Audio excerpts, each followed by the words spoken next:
"Excuse me, sir," the boy said softly. "I'd like to check my account balance."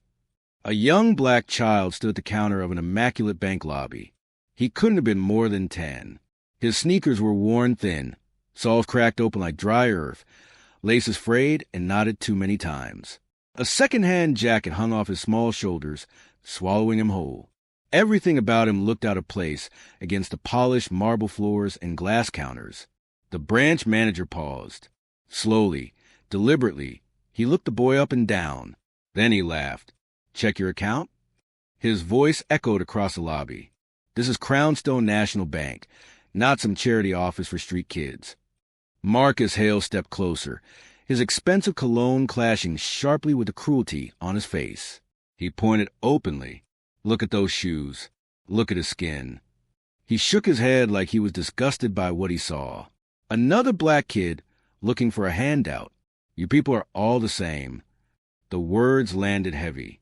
"Get out before I call security," Marcus continued. "We serve real customers here." A security guard shifted closer, hand resting on his baton. Somewhere behind the boy, a wealthy customer scoffed loudly. "Throw him out already. He's stinking up the place." Laughter followed. Loud. Cruel. United. No one defended him. Not a single voice spoke up. And none of them had any idea what was about to happen next. The boy didn't run. He didn't cry. He stood still, just like his grandmother had taught him. "Sir," he said, his voice trembling but unbroken, "I have an account here. My grandmother opened it for me. She passed away 2 months ago. She left me this." His name was Elijah Turner. He held out a warm brown envelope. Inside were documents, a bank card, and a handwritten letter his grandmother had written before she died. Marcus rolled his eyes, playing to the crowd. "Your grandmother?" He smirked. "Let me guess. She also left you a mansion and a private jet." More laughter. A senior teller named Rebecca Sloan leaned forward, her lip curled. "Sir, should I call the police? This kid is obviously scamming." Marcus waved her off. "Not yet. Let's see what kind of con he's running." He yanked the envelope from Elijah's hands and flipped through the papers with bored contempt. Then he saw the card. Black, Platinum Reserve, the kind issued only to elite clients.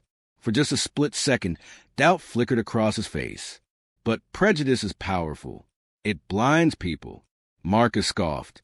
"Where did you steal this?" He held the card up like evidence. "A black kid from the projects with a Platinum Reserve card? You expect us to believe that?" Elijah's hand shook. "I didn't steal anything. It's mine.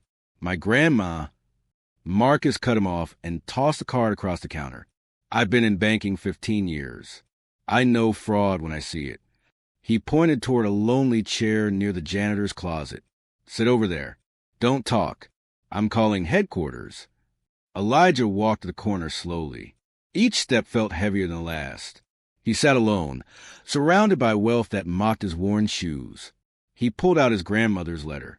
"My brave Elijah, never let anyone make you feel small. You are worth more than they will ever know." He read it again. And again. His phone buzzed. A text from Uncle Raymond. "Stuck in a meeting. I'll be there soon. You're doing great, champ." Elijah almost smiled. He had no idea how much everything was about to change. Minutes passed. 20, 30. Elijah remained invisible. Marcus helped a white man who arrived later open a new account. Smiles. Handshakes. No questions. Rebecca brought Marcus coffee. They laughed and glanced at Elijah's corner. An older woman named Linda Parker hesitated when she saw Elijah. Guilt crossed her face, but she walked out anyway. The security guard, Thomas Green, saw everything. He wanted to speak up, but he had bills, kids, a pension.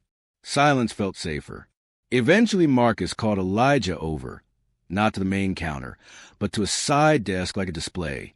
"You don't belong here," Marcus said coldly. "No ID, no guardian. And frankly, you don't look like someone who fits." Elijah swallowed. "I have my school ID and my grandma's letter." Marcus tossed aside. Meaningless. When Elijah mentioned his uncle, Marcus laughed. "Of course. Let me guess. CEO of something important. Then Marcus stood and raised his voice for everyone to hear. Ladies and gentlemen, this is what we deal with daily. People trying to take what isn't theirs. Security, he snapped. Remove him. Thomas approached slowly, shame burning in his chest. Elijah stood on his own. He pressed his grandmother's letter to his heart and walked out. Behind him, Marcus laughed. That's how you handle it. Outside, Elijah sat on a cold stone bench. Wind cut through his jacket. Tears fell freely now. Then a black luxury sedan pulled into the lot. A tall man stepped out. David Turner, Elijah's uncle. He saw the boy immediately. David knelt down. Hey, champ, I'm here. Elijah broke. After listening quietly, David stood. They're going to learn something today. A woman approached them. Natalie Reeves, regional director of the bank. I'm so sorry, she said. They walked back inside together. The lobby fell silent. Marcus saw Natalie first, then David, then Elijah. Fear drained the color from his face. This, Natalie announced, is David Turner, CEO of Northbridge Capital. The room froze. David stepped forward. I believe you've met my nephew. Marcus tried to speak. Failed. Pull up the account, David said. The balance appeared. $487,263. Silence. That, David said calmly, is 40 years of a teacher's sacrifice. Marcus stared. You laughed at his shoes, David continued. Stop laughing when you saw the number. Natalie stepped in.